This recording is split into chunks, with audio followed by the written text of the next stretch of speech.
8 dan 9.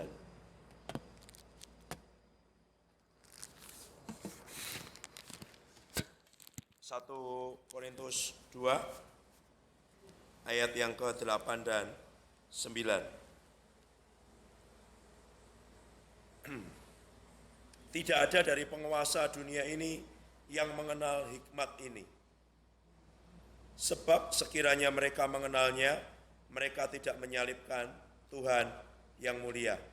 Tetapi seperti ada tertulis, apa yang tidak pernah dilihat oleh mata dan tidak pernah didengar oleh telinga dan yang tidak pernah timbul di dalam hati manusia, semua yang disediakan Allah untuk mereka yang mengasihi Dia.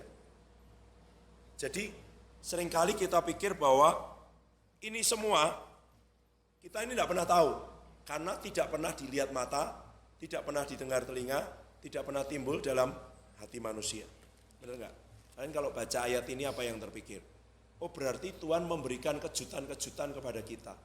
Berarti Tuhan menyediakan sesuatu yang kita sendiri tidak pernah pikirkan, tidak pernah bayangkan, tidak pernah kita lihat dalam hidup kita. Benar nggak? Apa yang terpikir ketika mendengar ayat ini? Tidak pernah dilihat mata, tidak pernah didengar telinga, tidak pernah timbul dalam hati manusia, itu semua yang disediakan Allah untuk mereka yang mengasihi Dia.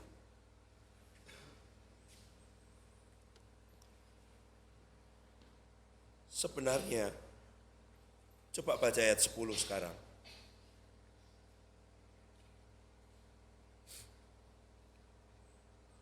Kepada kita Allah telah menyatakannya oleh Roh. Jadi yang tidak pernah dilihat mata, yang tidak pernah didengar telinga, yang tidak pernah timbul dalam hati manusia itu Tuhan sudah menyatakannya oleh Roh. Sebab Roh menyelidiki segala sesuatu. Saya lanjutkan ya. Bahkan yang tersembunyi dalam diri Allah. Siapa di antara manusia yang tahu apa di dalam diri manusia selain roh manusia sendiri yang ada dalam dia. Demikian juga tidak ada yang tahu apa yang ada di dalam diri Allah selain roh Allah. Kita tidak menerima roh dunia, tapi roh yang berasal dari Allah, supaya kita tahu apa yang dikaruniakan Allah kepada kita. Coba perhatikan. Jadi kita menerima roh yang dari Allah, supaya kita tahu apa yang dikaruniakan. Kami memberitakan hal ini bukan dengan kata-kata yang diajarkan hikmat manusia, tapi dengan yang diajarkan roh, sambil menjelaskan hal rohani kepada orang-orang rohani. Ini saya pakai terjemahan baru 2. Manusia alami tidak menerima apa yang berasal dari roh Allah, karena hal itu baginya adalah kebodohan. Ia tidak dapat memahaminya, sebab hal itu hanya dapat dinilai secara rohani. Namun manusia rohani menilai segala sesuatu, tapi ia sendiri tidak dinilai oleh orang lain. Sebab siapa yang mengetahui pikiran Tuhan, sehingga ia dapat menasihati dia. Namun kami memiliki pikiran Kristus.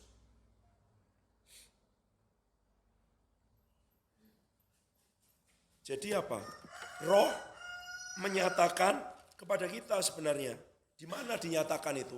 Di dalam roh. Jadi kita punya tubuh jasmani ya.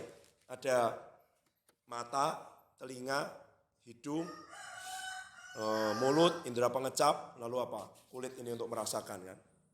Panca indera. Nah, manusia alami itu hidup dengan apa yang dilihat, apa yang didengar, apa yang dirasakan, apa yang diraba, apa yang dicium, apalagi apa yang dikecap. Itu manusia alami itu. Manusia natural, manusia jasmani. Hidup berdasarkan apa yang kelihatan. Tetapi kita ini manusia rohani. Kalau kita hanya berdasarkan apa yang kelihatan, ya kita memang tidak bisa lihat, dengar, dan ngerti apa yang disediakan Tuhan buat kita. Tapi Tuhan kepada kita telah menyatakannya oleh roh. Nah kalau kita ngerti bahasa Yunani ini rohnya nggak ada besar, nggak ada kecil, semua huruf kecil. Jadi keputusan penerjemah untuk menerjemahkan apakah ini roh besar atau roh kecil. Jadi Tuhan menyatakannya oleh roh, oke. Kalau roh Allah yang menyatakan, dia menyatakan kepada siapa? Kepada roh kita.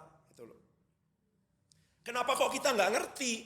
Karena meskipun kita sudah orang Kristen, lahir baru, percaya Tuhan Yesus, hidup kita masih pakai mata, telinga, hidung, ucap, meraba. Kita hidup berdasarkan apa yang kita dengar dan kita lihat. Hidup kita lebih banyak dipengaruhi oleh apa yang kita lihat, yang kita pikir, yang kita tahu. Pengalaman kita masa lalu dibandingkan dengan apa yang dikatakan roh kepada kita.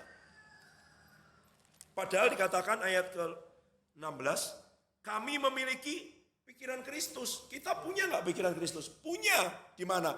Di manusia roh kita. Kita punya nggak? Ngerti nggak semua rahasia yang buat manusia alamiah itu rahasia, dia tidak bisa lihat, tidak bisa dengar. Ngerti. Di mana? Di manusia roh kita. Karena kita menerima roh yang dari Allah, supaya kita tahu, ayat 12, apa yang dikaruniakan Allah kepada kita. Jadi semua janji Tuhan, semua yang di surga, semua yang jadi rencana Tuhan, manusia roh kita tahu nggak? Tahu. Kita punya diberi pikiran Kristus. Ini juga mungkin kita bingung. Ada ayat ini orang anggap, oh saya tidak perlu diajar. 1 Yohanes 2 ayat 27. Saya baca. Buka juga boleh.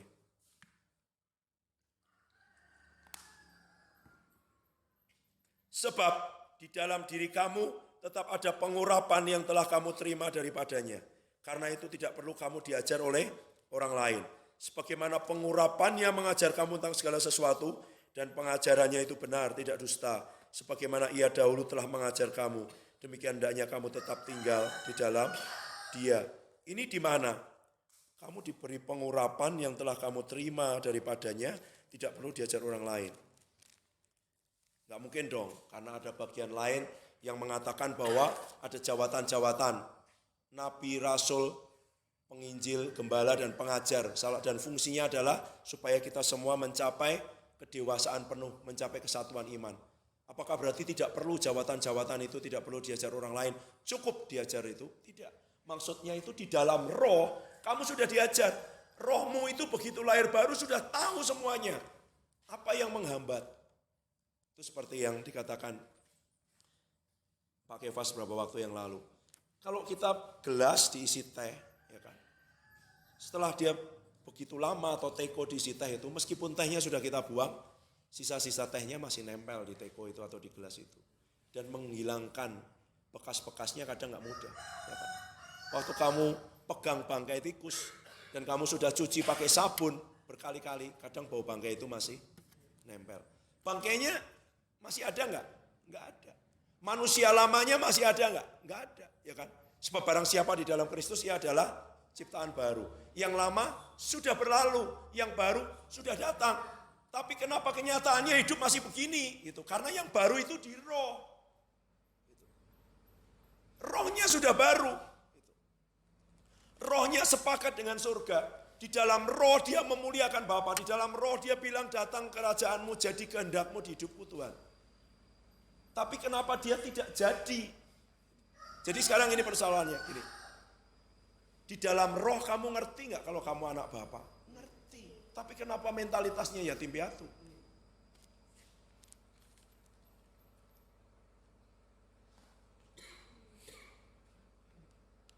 Coba baca dulu ayatnya. Yang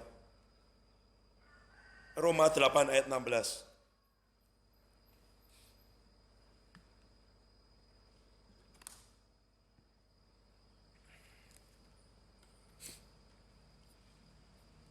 Roh itu bersaksi bersama-sama dengan roh kita bahwa kita adalah anak-anak Allah. Berarti di dalam roh kita ada kesaksian dari roh Tuhan bahwa kita ini anak-anak Allah. Tapi kenapa kita tidak bisa hidup seperti anak Allah? Kenapa kita tidak bisa hidup seperti Yesus waktu hidup di dunia? Di mana persoalannya? Persoalannya manusia alamiah kita. Kalau sebelum kita lahir baru, ini jadi satu paket. Roh, jiwa, tubuh, mati kan rohnya. Sekarang rohnya sudah hidup. Ada manusia rohani, ada roh kita, ada jiwa dan tubuh. Nah, ini salurannya, dia nggak bisa keluar. Dia kayak dikasih saringan gitu. Saringannya halus sekali. Sehingga semua yang keluar hanya airnya sedikit sekali. Semua yang lain tersumbat di situ. Bisa bayangin nggak? Tergantung seberapa besar saringannya, seberapa dia dijebol, seberapa dia diterobos. Di mana? Manusia jiwani kita, manusia alamiah kita. Cara kalau saya bilang cara berpikir, jangan bilang begini, oh sekarang saya harus mikir yang baru, itu sama aja. Kamu mau pakai hikmat manusia, mau pakai kekuatan manusia untuk mengerti yang rohani, bukan begitu. Tapi saya begitu baca ini langsung, iya ya. Selama ini juga saya pikir yang tidak pernah dilihat mata ya kita nggak ngerti. Ngerti, di roh kita ngerti. Kepada kita Allah telah menyatakannya oleh roh. Sebab roh menyelidiki segala sesuatu, bahkan yang tersembunyi dalam diri. Jadi roh Allah itu menyelidiki segala sesuatu yang ada di hatinya Allah. Ngomongin roh kita. Kamu ini anak-anak Allah, kamu ini pewaris kerajaan Allah. Kamu nanti akan duduk memerintah dengan dia. Roh kita ngerti gitu.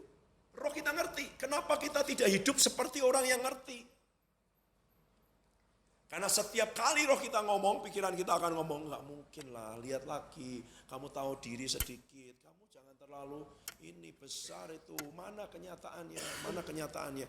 Waktu sakit terjadi, orang lebih memilih apa yang dikatakan roh enggak? Bahwa oleh biru-birunya kamu telah sembuh, ya kan? Bahwa Tuhan Yesus mengusir setan-setan dan memberi mandat kepada kita untuk menumpangkan tangan atas orang sakit, membangkitkan orang mati. Atau kita memilih, tapi sejak dulu ya enggak bisa itu. Kenyataannya sakit. Atau kita memilih untuk terus mempercayai. Tapi dari mana kita punya kekuatan mempercayai? Roh kita mempercayai. Tapi dia enggak bisa keluar. Nah, memang ada macam-macam. Tapi ini satu bagian yang sangat penting sekali. Coba buka Roma 12.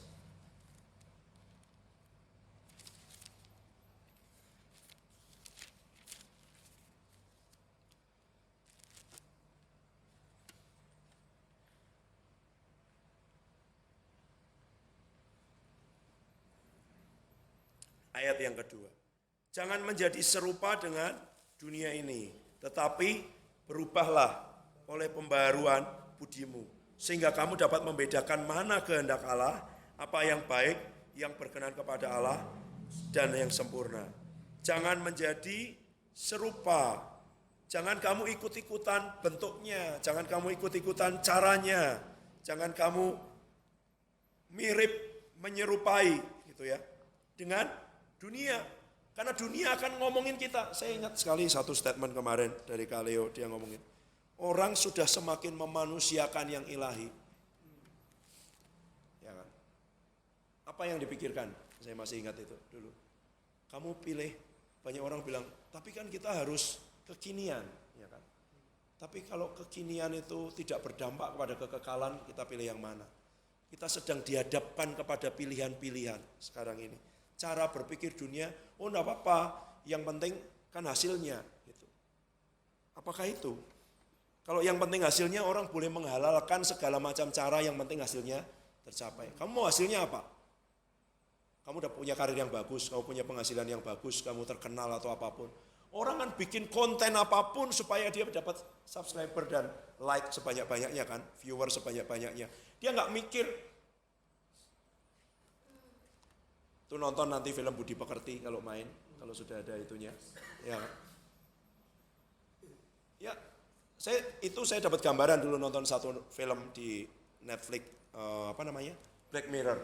Black Mirror itu kayak dia bayangin masa depan kalau sampai ke titik ekstrem tertentu, misalnya robot, artificial intelligence, nanti sampai kayak dia mengejar sendiri orang-orang yang membuat itu, membunuh mereka karena programnya error dengan itu semua. Nah, dia ngomong tentang sosial media, saya masih ingat banget. Apa yang dilakukan? Itu dulu padahal sekian tahun yang lalu ya, mungkin tahun 2016, saya masih di Inggris nonton itu. Belum kayak sekarang, belum ada TikTok kayaknya waktu itu. Tapi orang sudah mulai di film itu, ini orang melakukan kesalahan lalu dihukum, semua orang bikin video tentang dia, diviralin. Semua bikin komentar, wah pokoknya kejam banget Pak. Dan itu penghukuman yang jauh lebih kejam daripada hukuman yang dia tanggung. Karena setelah dia bebas dari hukuman, orang masih ingat itu, orang masih mencaci dia, orang bikin video lagi, diupload lagi, dikasih komentar lagi. Ngomong semaunya sendiri. Nah, dan orang melakukan itu, ya kan, ngomong mandi tengah malam di kubangan biar viewernya banyak, kan demi itu aja kan, gitu. Kan lakukan yang, ya kan, yang aneh-aneh, yang semuanya pokoknya nyegat truk, kenceng mati banyak kan, gitu. Demi apa? Demi viewer. Yang penting hasilnya, gitu. Orang nggak mikir caranya, itu menjadi serupa dengan dunia loh. Bahkan potongan-potongan khotbah yang meskipun isinya benar tapi dikasih judul apa mujizat masih ada dan gitu-gitu, kalian lihat sendirilah gitu. Yang short, yang reels gitu-gitu dikasih judul-judul yang supaya orang ngeklik kan gitu. Ternyata isinya biasa aja gitu. Perpuluhan nggak perlu lagi dan semuanya ngomong apapun lah jadi serupa dengan dunia ini supaya orang nonton, supaya viewernya banyak gitu. Jadi serupa dengan dunia. Caranya gitu kok. Gitu.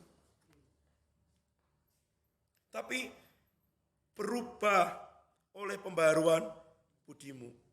Itu cara berubahnya gimana? Dia berubah setelah bersama-sama. Bersama dengan siapa? Bersama dengan realitas yang ada di dalam. Apa realitas yang di dalam itu? Roh Tuhan. Jadi dia berubahnya setelah dia sama-sama. Ini seperti asosiasi itu loh. Apa asosiasi? Orang bilang kalau kamu di deket-deket kamu bergaul dengan pencuri ya kamu seperti pencuri. Itu sebabnya banyak orang kan ngomong Tuhan Yesus. Kok gurumu itu makan dengan pemungut cukai dan orang berdosa? Gitu. Kalau kamu di kandang ayam ya kamu pasti bau kotoran ayam lah. Gitu. Itu Mega sama Velia pernah cerita dulu waktu mereka di Bekasi. Menggiling daging itu ya, seharian waktu sampai ke asrama baunya pun masih bau daging gitu ya. Mereka nggak sadar tapi orang lain yang tidak seharian dengan bau itu akan sadar gitu. Jadi apa yang membuat berubah?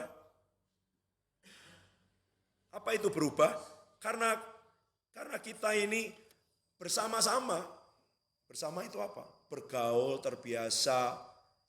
Kalau Mazmur 1 bilang apa? Kamu berjalan, kamu berdiri dan kamu duduk.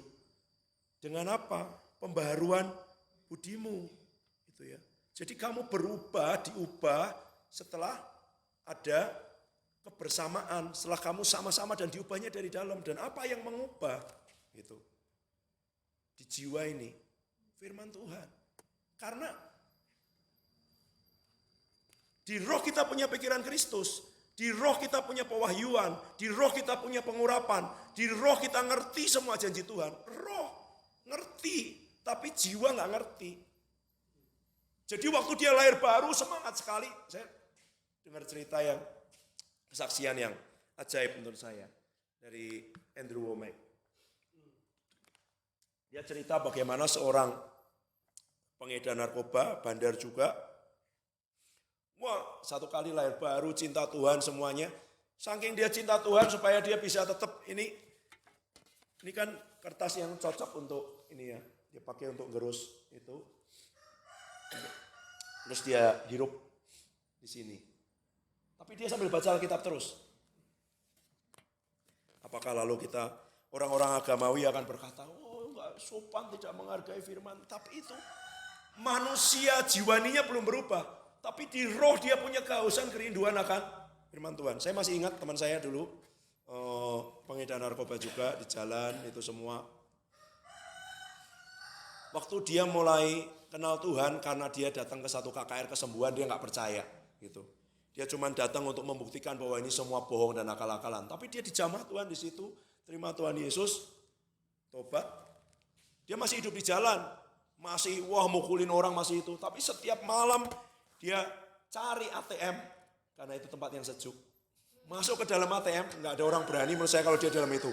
Karena dulu rambutnya panjang, ini tatoan semua, gitu semua. Dia masuk ke dalam ATM, nongkrong situ, baca Alkitab setiap malam. Apakah hidupnya langsung berubah? Enggak. Dia masih belum ngerti. Jiwanya, manusia jiwaninya belum ngerti bagaimana menyesuaikan diri dengan manusia rohnya yang sudah lahir baru. Tapi itu tidak berarti bahwa manusia rohnya belum baru. Buktinya dia punya kerinduan itu. Nah seringkali kan, kamu berubah. Dia tidak berubah sendiri. Dia diberi tahu kebenaran, diajari bahwa sekarang arahmu ke sana, bukan ke sana. Atau arahnya ke sini aja lah. Arahnya ke sini aja. Sekarang arahmu ke sini, bukan ke sana. Dulu dia hidup ke sana. Meskipun dia dekat dengan salib, tapi kalau menghadap ke sana itu belum bertobat. Bertobat itu meskipun kamu di tempat peli atau di belakang di tempat motor itu, tapi kamu menghadap ke sana, itu bertobat. Arahnya sekarang kembali. Nah, manusia rohnya begitu lahir baru, dia langsung kembali, tetapi jiwanya belum. Bagaimana mengarahkan jiwanya kembali? Dia harus diberitahu firman ini, karena firman ini mengandung apa yang sama dengan apa yang sudah diwahyukan di dalam manusia roh. Supaya apa? Supaya yang di jiwa ini sinkron, selaras, sama. Sekarang jiwa ini jadi penghambat. Kenapa tidak jadi di daging? Karena di jiwa bilang nggak mungkin kesembuhan, harus minum obat, harus begini, kamu harus. Ya saya nggak berkata bahwa harus nggak belajar, enggak. Tapi ada lompatan-lompatan yang tidak hanya langkah-langkah, step by step gitu loh. Ada gitu. Nah, jiwa ini jadi penghambat, kenapa dia nggak bisa? Karena setiap kali roh itu bersaksi, roh itu ngerti, roh itu mau percaya, dia bilang nggak bisa, udahlah gitu. Mana kamu nggak berubah? Mana? Jadi apa yang harus dilakukan? Firman. Dan firman ini tidak bisa firman dengan pengetahuan. Gitu. Bukan menambah pengetahuan. Gitu. Tetapi revelation, pewahyuan, rema. Gitu ya. Itu sebabnya kalau kemarin yang datang, yang dilakukan itu, berkali-kali melakukan itu. Namanya apapun itu ya. Deklarasi, perjanjian, pemutusan kutuk, pentahiran. Sebenarnya maksudnya supaya yang di jiwa ini sepakat dengan apa yang dijanjikan Tuhan di roh. Gitu. Kamu ngerti janji Tuhan, jiwamu ngerti janji Tuhan. Karena jiwamu yang menghambat, yang di roh itu jadi. Di roh sudah ngerti semua.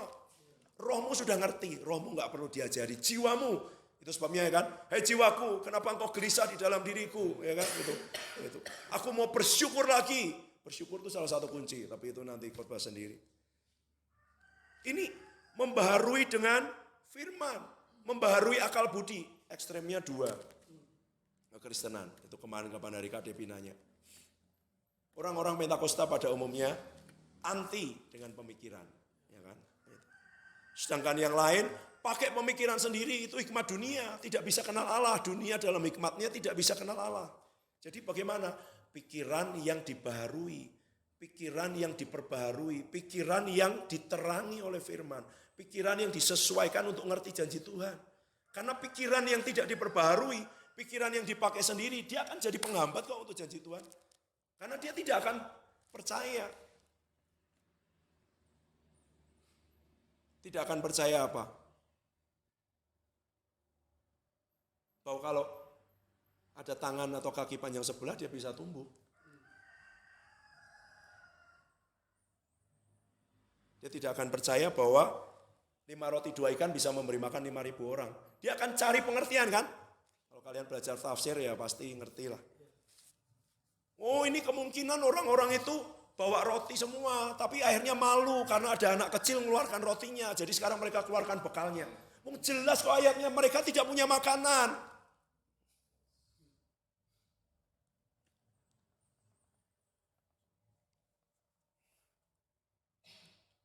Air jadi anggur, nggak akan bisa ngerti, gitu ya. Orang mati, bangkit, nggak akan bisa ngerti, tidak akan bisa mengerti. Sedangkan pikiran yang tidak diperbarui, yang tidak ngerti firman, yaitu ekstrem yang lain lagi. Dia ngomong berjalan dalam roh, tapi nanti eksesnya sangat banyak, gitu.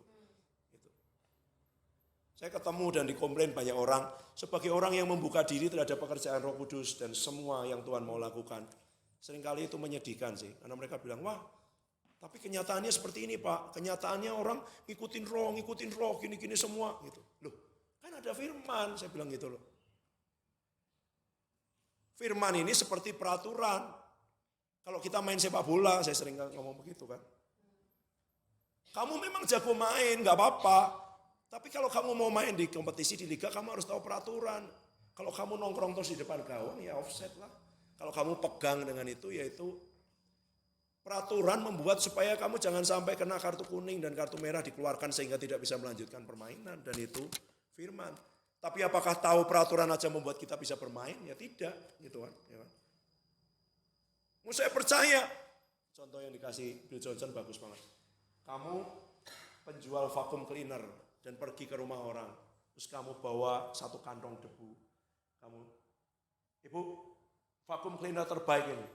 Ini kalau saya hidupkan mesinnya, wah saya takut semua yang di dalam rumah ibu, termasuk dompet ibu semuanya kesedot semuanya, gitu ya. Nih saya buktikan nih, debunya ditaburin situ. Ini vacuum cleaner terbaik. Setelah itu dia kasih brosur, coba ibu pelajari ya ini vacuum cleaner. Itu kan. Itu kan yang kita lakukan dengan Injil. Oh, Tuhan Yesus berkuasa, Tuhan Yesus ajaib, dia sanggup menyembuhkan, dia sanggup menyediakan. Tapi enggak ada demonstrasinya. Dikasih brosur. Ya bukan berarti enggak ngasih traktat, salah ya. Tapi demonstrasi kuasa gitu. Kalau belum terjadi, lakukan lagi gitu kan. Wong itu janji Tuhan. Di sini kan akan ngomong gitu. Kita sudah berapa minggu mendoakan anak-anak itu setiap pagi gitu ya. Tapi saya ketemu kesaksian tadi pagi baca. Nanti besok saya mau ceritain. Karena ada seorang ibu, tangannya kecelakaan, sudah dioperasi 5 kali, sampai akhirnya dipotong. Tangan yang satu ini panjangnya kepotong 7,5 cm. Jadi lebih pendek dari yang satu karena operasi. Tidak bisa diangkat, tangannya Wilson masih bisa digerakkan. Gini aja, tidak punya kekuatan. Datang ke ibadah di Bethel, didoakan, langsung bisa diangkat di sini. Terus dia punya anak kecil, dia mau gendong anaknya, terus anaknya bilang gini, mama nggak bisa kan tangannya kan sakit ini. Enggak nak, sudah sembuh. Langsung dia bisa gendong anaknya. Karena di surga tidak ada tangan yang tidak bisa berfungsi. Gitu. Tapi apakah jadi di surga, di bumi seperti di surga? Ini kesaksian. Dia punya satu pengajaran bahwa kesaksian itu akan membangkitkan iman. Kesaksian itu seperti nubuatan, profetik gitu ya. Saya besok akan cerita kesaksian ini dan tumpangi tangan lagi. Karena ini lebih parah, ya kan? Itu lebih parah. Gitu. Nah kita mau, waktu kita lihat sakit penyakit seperti yang saya bilang minggu lalu. Biasa aja. Waktu kita lihat orang dalam kesulitan, diikat oleh roh-roh jahat, gitu ya. Ya. Orang bisa ngomong itu depresi apapun semua, tapi itu jelas. Gitu. Kita cuma ngomong, oh kasihan ya, oh gini-gini ya, kenapa keadaannya. Atau kita bertindak dengan otoritas nama Tuhan Yesus, mendoakan, menumpangi tangan, tanya Roh Kudus apa yang dilakukan, dan ada terobosan. Gitu. Buat saya, ada hal yang saya rindukan lebih lagi, melihat terobosan. Apa? Mujizat, tanda ajaib. Kita sudah lihat pertobatan, kita sudah lihat orang dilawat Roh Kudus, kita sudah lihat orang dibawa kembali ke masa lalunya, disembuhkan, dipulihkan, itu. Tapi there is more, maksudnya ada mujizat, ada kesembuhan, ada loh. Gitu. Nah, persoalannya waktu itu belum terjadi. Jiwa kita apa? Enggak jadi kok. Setiap hari gini malu. Ya sudahlah. 2019, 2020 waktu 200 orang buta tunanetra datang Sangkakala untuk KPLT. Saya berdoa buat mereka. Sekian puluh saya enggak tahu. Belum ada yang melihat. Tapi nanti Januari tahun depan akan datang lagi 250. Gitu. Tuhan bilang tumpangkan tangan, bukan tanggung jawab kita sembuhnya. Orang yang sembuh aja, Catherine Kuhlman yang ajaib cuman menyembah gitu aja. Haleluya. Orang di kursi roda udah berdiri sendiri, kreknya tiba-tiba dilepas sendiri aja. Nggak tahu kok apa penyebabnya kok. Kenapa mereka sembuh, ada yang sembuh, ada yang enggak. Bagian kita lakukan. Supaya jadi di bumi seperti di surga. Supaya yang di roh nerobos keluar dan jadi daging. Gitu. Bahwa sebenarnya kan nggak ada kekurangan, nggak ada. Gitu. Bahwa sebenarnya apakah Tuhan pengen bangsa Israel muter-muter di padang gurun, kan enggak gitu. Kemana goalnya? Kanaan, jelas. Kanaan. Kenapa? Karena selama di padang gurun, jiwanya ngomong, Mesir lebih baik. Ya kan? Masih ada semangka, ada bawang prei, ada bawang bombay, ada apapun itu. Apalagi? Kuali-kuali Mesir, kami ingat kepada kuali-kuali Mesir, hidup di Mesir jauh lebih baik. Coba baca lagi. Waktu di Mesir, apa yang terjadi? Teriak sama Tuhan minta dibebaskan. Ya kan? Waktu sudah dibebaskan, ini ngomong orang sudah lahir baru loh. Harusnya tidak di situ, harusnya masuk ke Kanaan. Tapi setiap kali, saya kemarin merenungkan Tuhan, apa yang membuat Musa beda dengan bangsa Israel? Karena dia sudah dikeluarkan dari Mesir lebih dulu. Ya kan? Coba kalau dia dari pangeran Mesir, itu juga butuh 40 tahun mengeluarkan Mesir dari Musa. Ya enggak? Dia kalau tadinya pangeran Mesir langsung keluar. Ini juga. Dia bisa enggak? Bisa. Menurut dia waktu dia lari kan dia pakai pedang kan. Dia bunuh dengan caranya sendiri. Itu kayak pakai pikiran orang sudah lahir baru tapi pakai pikiran sendiri untuk mengerjakan yang dari roh. Ada yang dari roh masuk membebaskan bangsa Israel. Tapi dia pakai kekuatannya sendiri, pakai kemampuannya untuk mengerjakan yang dari roh. Itu juga nggak bisa. Gitu. Karena nanti bukan dari roh itu, dari kekuatannya Musa sendiri. Tapi apakah Tuhan kepengen bahwa bangsa Israel hanya muter-muter di situ? Bukan. Yang dia mau kalau dihitung itu 3-4 bulan directly masuk ke tanah Kanaan. Diperpanjang 2 tahun waktu di Kades Barnea itu mengirim 12 pengintai. Itu kan sebenarnya mau masuk lagi. Tapi mereka responnya kayak gitu kan. Respon jiwa itu kayak pengintai itu loh. Ngerti enggak? Respon jiwa kita terhadap janji Tuhan itu kayak 12 pengintai. 10.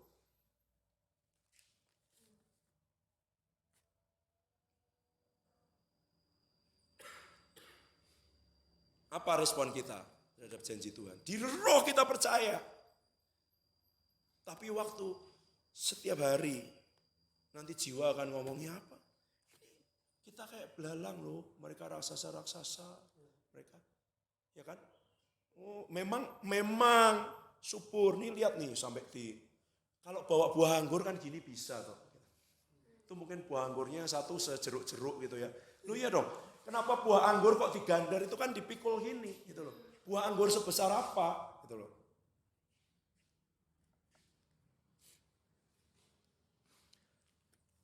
Mereka lihat nggak Kanaan itu wow hasilnya. Janji Tuhan itu seperti yang di roh ngerti. Tapi begitu lihat di jiwa, wah ini besar, punya kereta semuanya. Udah itu aja cukup sebenarnya. Tapi ditambahin, kami seperti belalang dibandingkan mereka. Itu jiwa loh. Kenyataannya bahwa mereka raksasa iya. Gitu. Bahwa tingginya sekitar 4 meter, 4,5 meter iya. Gitu. Tapi bahwa pakai ditambahin nanti kita semua dimakan, nanti kita semua itu jiwa yang tidak bisa mempercayai janji Tuhan bahwa Tuhan mengatakan. Dan apa yang berbeda? Kaleb dengan Yosua kan? Gitu, ya kan? Kaleb dengan Yosua ngomongnya apa? Bukan, itu Hebron. Itu tempat mengikat janji. Itu tempat yang sudah dibayar lunas oleh Abraham. Abraham kan beli gua Makpela kan sama orang Hetnya. Cek nanti. Kenapa Abraham dikasih nggak mau? Karena begitu dibeli itu jadi haknya.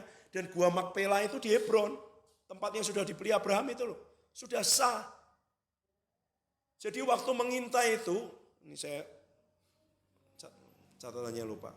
Tapi Kaleb itu pergi ke situ. Ke gua Makpela itu. Tradisi Yahudi berkata bahwa Adam dan Hawa, kemudian Abraham, Ishak dan Yakub semua dikuburkan di situ. Jadi apa yang mau dibilang? Waktu ada kenyataan itu, dia memilih untuk mengingat kembali apa janji Tuhan. Dia memilih untuk menguatkan kepercayaannya, itu bahasa yang dipakai untuk Daud. Dia memilih untuk ke Hebron, tempat mengikat perjanjian. Harus di-remind terus janji Tuhan. Dan apa itu janji Tuhan? Ini. Ya kalau kita ngingetinnya seminggu sekali, Kalau kamu nonton setiap kenyataan-kenyataan itu lebih banyak daripada janji Tuhan, ya wajar.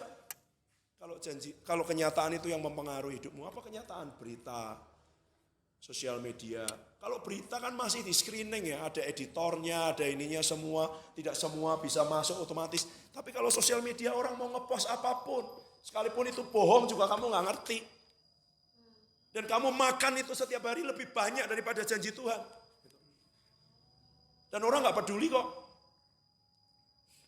Ternyata ada sekarang penyewaan barang-barang branded khusus untuk diposting. Iya, saya baru ketemu, bener. Supaya bisa posting dengan ini pakai tas itu, ada yang menyewakan sekarang. Wow, asik ya, luar biasa kan. Betapa palsunya semua itu, tapi kita nggak ngerti. Kita lihat orang sepertinya bahagia terus dengan itu, ya kan? Dan kita lihat kok hidupnya dia luar biasa, pergi terus jalan-jalan, aku nggak pernah ini.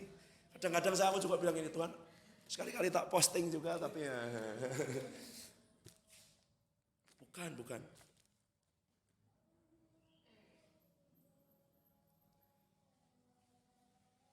Saya tadi waktu berlutut sini Tuhan ingetin gini, coba kalau kamu jadi Nuh, rasanya gimana? Waduh. Kalau yang paling standar ya, tafsir nih ya, 120 tahun itu masanya. Karena ada perkataan bahwa umur manusia itu 120 tahun. Maksudnya aku cuma ngasih kesempatan itu 120 tahun untuk bergulat. Rohku tidak akan mau tak tunggu pertobatan 120 tahun. Itu sebenarnya itu, tafsiran lain. Ya, tafsir. Anggap aja 120 tahun. 8 orang. Kalau dilihat dari ilmu pertumbuhan gereja gagal. Untung belum ada waktu itu. Iya dong, 120 tahun, 8 orang loh. Gak ada pertobatan. Yang lain gak dengar. Yang lain mungkin mengolok-olok. Yang lain mungkin menertawakan. Gimana dia bisa tetap percaya selama 120 tahun, itu loh. Bagaimana dia menguatkan jiwanya, ngasih tahu, belum punya Alkitab loh. Kemana saya bacain? Orang perjanjian baru belum punya surat-surat lengkap seperti kita. Orang perjanjian baru kitab-kitab PL-nya juga tidak semudah itu diakses oleh seperti kita. Ya kan? Tapi kita diberi akses lebih loh. Firman ini, ya kan? Apakah kita memasukkan, memakan, dan meminta roh Tuhan menjelaskan, mengajari, sampai dapat rema, sampai jadi rema, sampai dapat revelation. Bahasanya itu revelation knowledge, pengetahuan yang sifatnya pewahyuan, bukan cuma informasi. Gitu. Kamu bisa baca buku tafsir, nggak salah. Saya juga baca buku tafsir, saya bandingkan terjemahan, saya lihat bahasa aslinya. Tapi kalau itu aja, itu cuma jadi pengetahuan. Gitu. Dan saya sudah pernah hidup di situ bertahun-tahun, gitu loh. Apa bedanya? Dia tidak mengubah apa-apa. Tidak ada perubahan, tidak ada kehidupan yang diubahkan dari pengetahuan, hanya menambah pengetahuan. Gitu. Ini saya bicara tentang ini ya.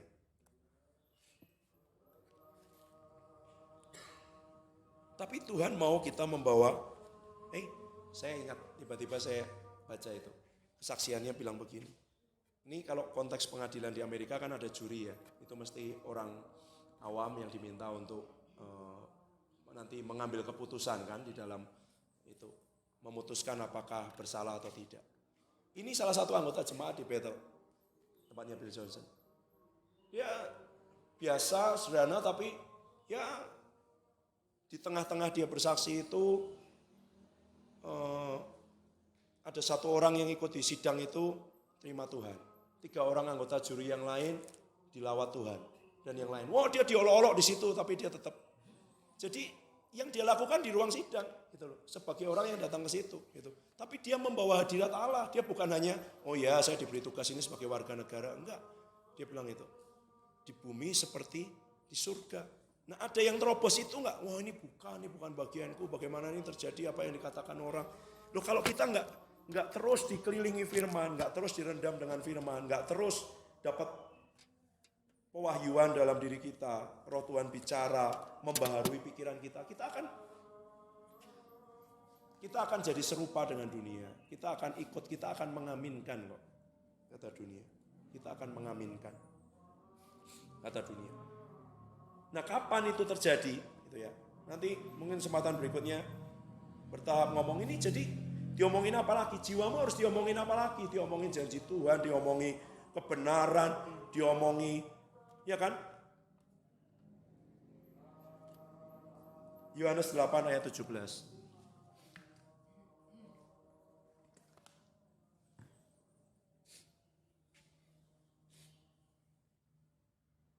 Dalam kitab Tauratmu ada tertulis, kesaksian dua orang adalah sah.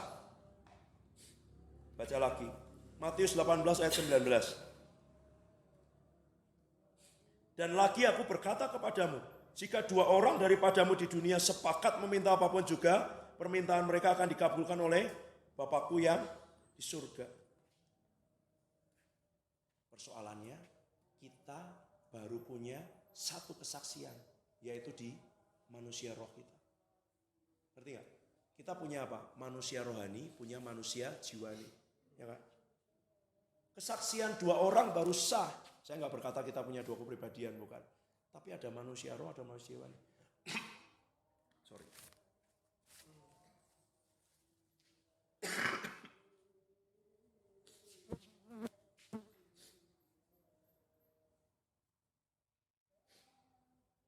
Nah, manusia rohani kita bersaksi bersama dengan roh Tuhan di dalam diri kita bahwa kita anak-anak Allah tadi kan. Manusia roh kita ngerti, manusia roh kita punya pikiran Kristus, manusia roh kita ngerti apa yang tidak bisa dilihat. Tapi manusia jiwani kita tidak sepakat. Manusia jiwani kita setiap kali manusia roh kita ngomong kita anak-anak Allah, mana kenyataannya, mana buktinya? Kamu kayak gitu terus gitu. Enggak lah bapakmu kalau baik masa dia begitu. Kira-kira Tuhan Yesus digituin gak sama setan? Waktu dia mau naik ke Getsemani, waktu dia mau naik ke Golgota, waktu dia mau naik ke salib. Kira-kira iblis akan ngomong terus gak?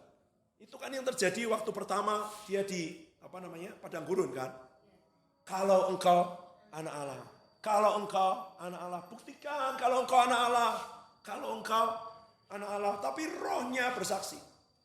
Untuk sekarang saya ngomong gini, Tuhan Yesus yang jiwanya, yang dagingnya itu serupa.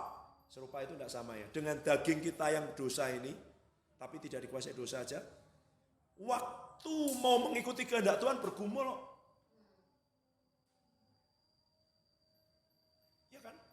Sekiranya mungkin. Ini bukan daging yang dosa loh. Tapi jiwa itu memang punya arah yang berbeda gitu. Ini bukan tentang, oh ya, posisi, bukan arahnya. Sekiranya mungkin cawan ini lalu gitu. Ada orang yang tanya, apa selalu kehendak kita ada bertentangan dengan kehendak Tuhan gitu. Loh, Tuhan Yesus ngomong bukan kehendakku tapi kehendakmu. Tuhan Yesus saja nawar kok.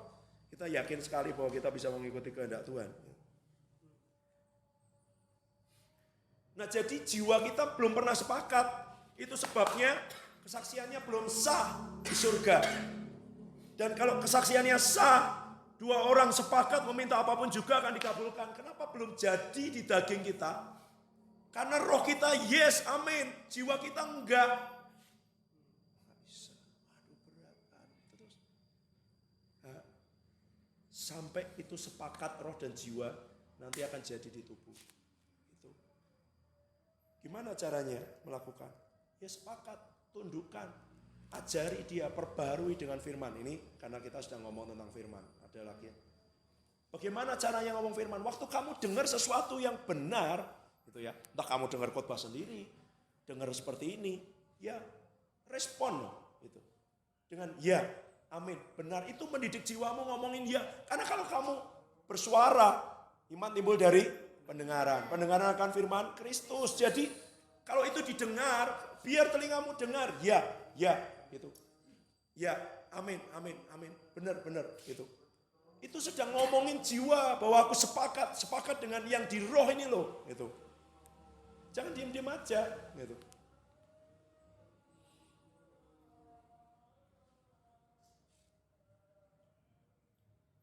Jadi kenapa ada hal yang belum jadi dikabulkan di hidup kita? Karena jiwa kita belum sepakat dengan roh. Roh kita sudah ngerti. Sekarang jiwa harus diajari, dididik dengan firman. Supaya dia berubah. Berubahnya dari dalam, bukan berubah dari luar, bukan dirubah tampilannya gitu ya. Oh sekarang jadi rapi. Bukan, yang berubah itu dari dalam nanti mengalir keluar. Baru nanti akan dikabulkan.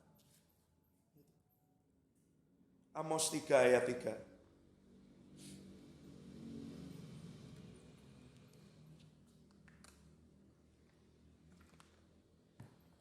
Berjalankah dua orang bersama-sama jika mereka belum berjanji?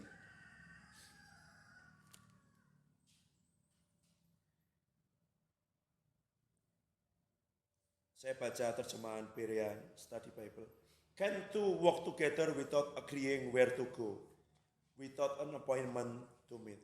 Dapatkah dua orang berjalan bersama tanpa sepakat kemana akan pergi, tanpa membuat perjanjian untuk ketemu lebih dulu?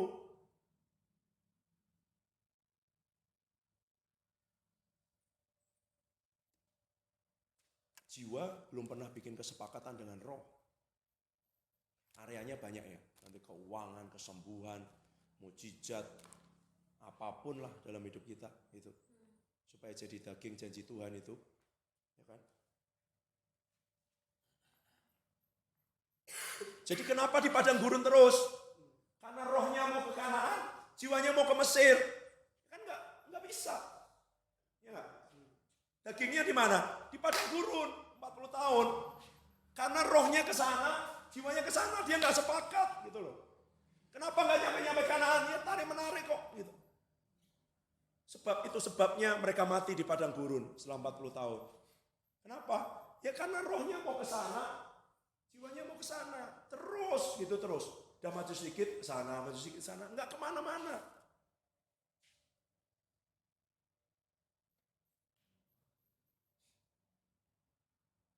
Kata yang dipakai juga seperti orang bertunangan untuk menikah. Mengikat perjanjian, kesepakatan karena tujuan ada tujuan yang mau dicapai bersama. Ya kan? Perjanjian itu. Orang menikah, orang bertunangan itu mengikat perjanjian bahwa kita akan berjalan bersama, bahwa kita akan hidup bersama, bahwa kita akan melangkah bersama. Itu punya tujuan yang sama, punya kesepakatan dulu sebelum hidup bersama. Gitu. Nanti itu hal lain lagi. Bagaimana mengatur keuangan, bagaimana mengambil keputusan, bagaimana, ya kan? Itu. Karena itu berbeda mengambil keputusan sendiri dengan berdua. Tapi ini bicara di dalam diri dan saya baru nangkap kemarin gitu ya. Iya ya. Kenapa kok nggak jadi-jadi? Kenapa kok muter-muter di padang gurun? Karena jiwanya belum sepakat dengan di roh. Rohnya sudah tahu pasti. Rohnya teriak waktu di sana minta dibebaskan. Sudah dibebaskan.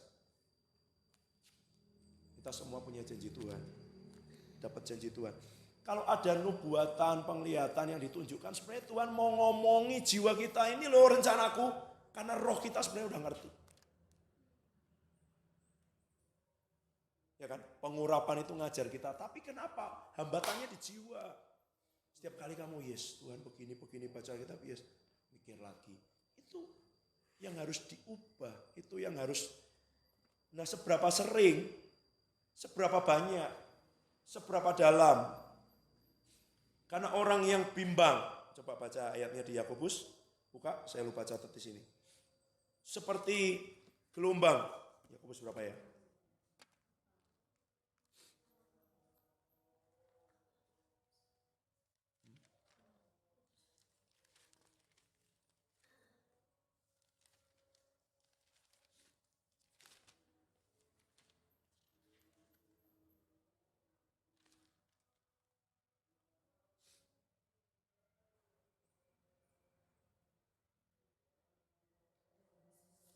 Ayat berapa ya?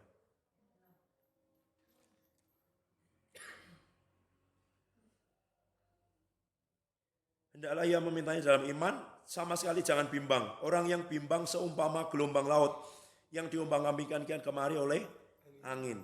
Orang yang demikian janganlah mengira bahwa ia akan menerima sesuatu dari Tuhan. Orang itu ragu-ragu, tidak punya kepastian dalam hidupnya.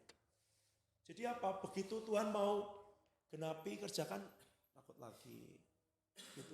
Begitu benih sudah ditanam, mau tumbuh, korek-korek lagi, dicabut lagi. Begitu korban sudah ditaruh di mezbah, sentuh-sentuh lagi, diambil lagi gitu. Dia nggak akan jadi. Dia akan selalu meragukan jiwa ini semua janji Tuhan dan cara Tuhan buat hidup kita. Gitu. Nah saya mau ngomong ini. Kemarin saya belum sempat ngomong. Saya bersyukur. Nanti Mami boleh cerita sendiri lah. Ada orang yang sepakat dengan saya, meskipun itu tidak mudah, untuk pulang dari Inggris dan tinggal di Ngetasan dan sudah hampir 5 tahun. Ya, saya terima kasih ya. Saya pikir, apa ayatnya yang di Amsal itu? Oh iya, banyak orang berbuat baik, orang setia, siapa yang mendapatkannya? Saya. Gitu ya. Coba kamu bayangkan, apa dasarnya? Kemarin tuh beberapa hari ini dalam 1 minggu ini tiba-tiba muncul semua di pikiran saya. Serangan-serangan di jiwa. Enak aja kamu dipikir nggak ada. Ada.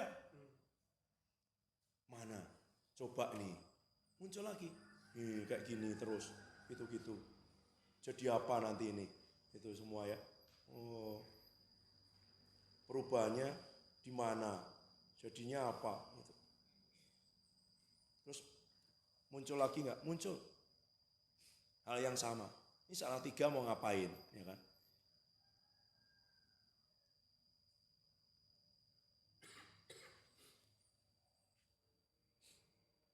Janji-janji Tuhan ada nggak?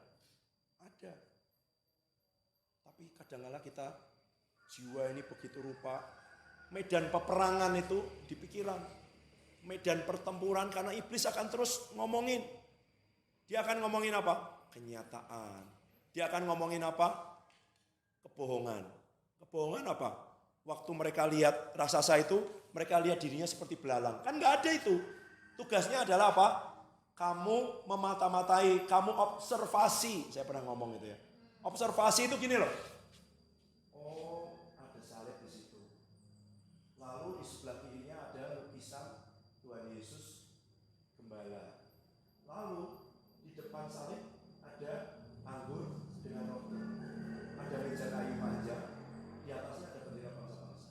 Itu observasi. Kamu hanya disuruh ngasih tahu apa yang ada di depan mata. Ini kok ada salibnya di situ? Salibnya agak di pinggir. Apa tadi yang nata kurang ini ya? Tepat ya. Kok lukisannya nggak pas di tengah? Kok gambarnya di situ? Kenapa kok dia nggak dicantolin? Gitu ya. Kenapa kok dia cuma ditaruh di situ? Apa lepas? Itu analisis. Itu sudah mulai bikin sesuatu yang lebih dari tugasnya. Kamu cuma disuruh lihat, laporin aja. Ada apa sih di situ? Gitu ya. Apa yang ada di pikiran kita? Jangan-jangan. Gitu ya. Oh, Salatiga ini kota seperti ini. Apa bisa berkembang kalau pelayanan? Mungkin di kota yang lebih besar lah gitu. Mungkin di tempat yang lebih ini. Masa mulai seperti ini?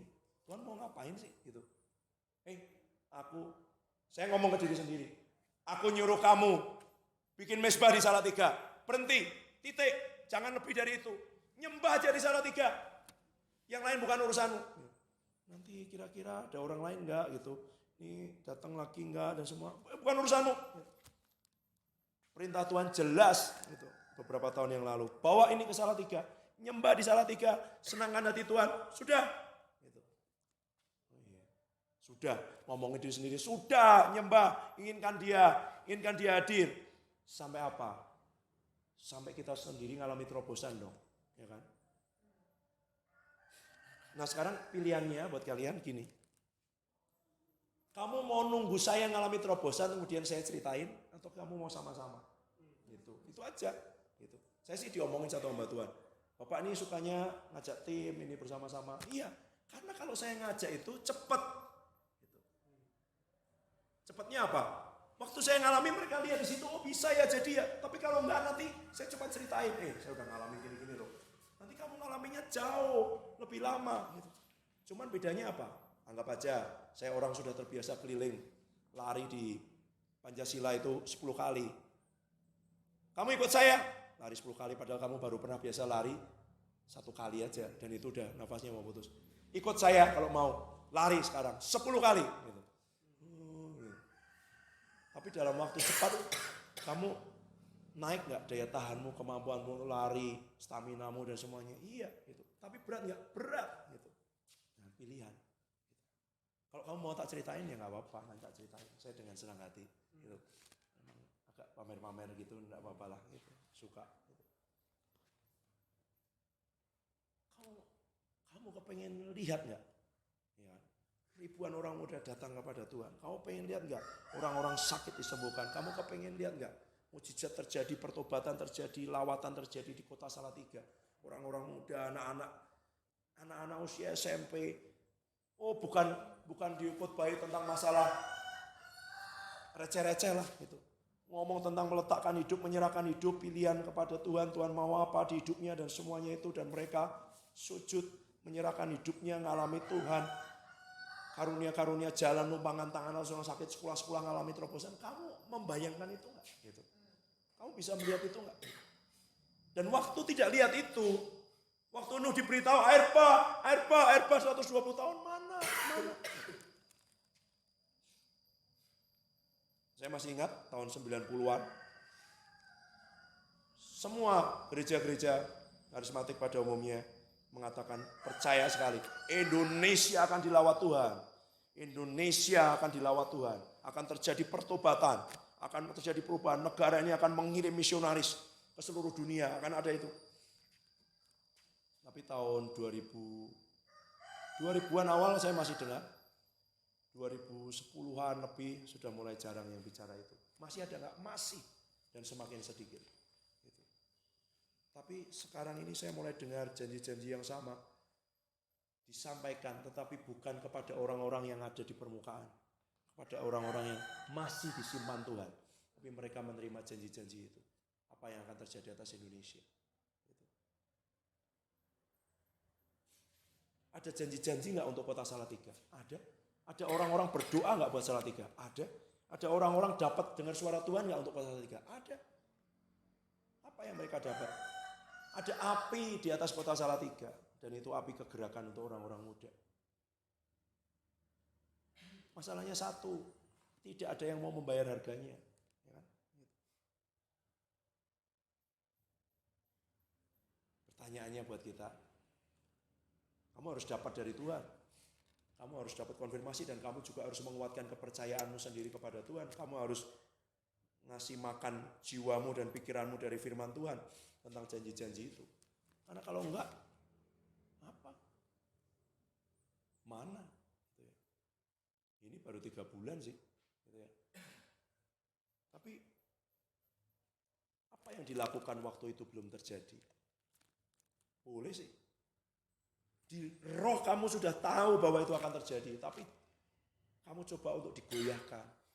Emangnya iblis suka kalau lihat ada ribuan anak muda berbalik kepada Tuhan, kalau ada orang-orang mengalami kesembuhan di sini? Enggak lah, dia mau mencegah itu terjadi. Bagaimana caranya? Sederhana. Masukkan ketidakpercayaan, masukkan keraguan-raguan, masukkan nilai-nilai yang lain supaya kamu berhenti percaya dan kamu nggak akan ngalami masuk ke sana. Udah mulai jalan, jiwanya narik lagi ke Mesir. Kanaan, rohnya ke Mesir. Akhirnya di mana? Padang gurun. Jadi cek setelah ini, kalau ada area-area yang belum diterobos, belum jadi daging, berarti itu waktunya untuk cari ayat-ayatnya. Tentang apa? Kesembuhan, tentang keuangan, tentang janji Tuhan, tentang pengharapan, apapun. Cari dong, catat dong, dan perkatakan lagi, perdengarkan di telinga, omongi jiwa terus.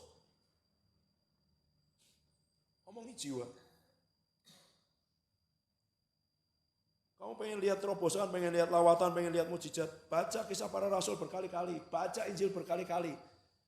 Enggak bisa orang sakit ya seperti itu. Baca bagaimana bayang-bayang Petrus menyembuhkan. Bagaimana sapu tangan Paulus itu menyembuhkan. Bagaimana Tuhan Yesus, semua yang datang pada Tuhan Yesus sembuh. Tapi kalau kita nggak lihat itu, ya saya udah doain juga hampir 2 bulan ini. belum sembuh juga kok. Gitu.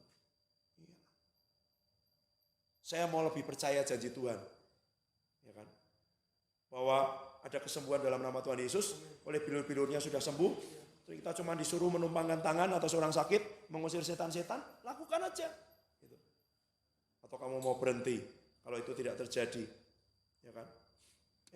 Saya tutup dengan saksian yang menurut saya simple tapi kita nggak bisa mikir. Ini di gereja Bill Johnson, saya rindu ini terjadi. Bukan berarti harus ada kekurangannya. Mereka menyiapkan 15 dengan 9, 15 dengan 9 berapa? 24 ya. 24 potong, saya nggak salah ingat, iga. Tapi iganya yang terbaik. Mereka ngundang tunawisma, gelandangan, orang-orang yang di jalan itu, tapi yang mereka undang itu 1000. Iganya bukan satu potong gini dong, utuh, ya itu panjang gitu ya, iga itu. 500 kloter pertama mereka keluarkan 15. Sisa di sana masih mereka saling, waduh 15 karena mereka mikir tadinya segitu itu cukup untuk semua. 15 butuhnya untuk kelompok pertama 500 orang. Masih ada 500 orang shift kedua yang akan datang plus 200 orang volunteer. Sisa iga tinggal 9.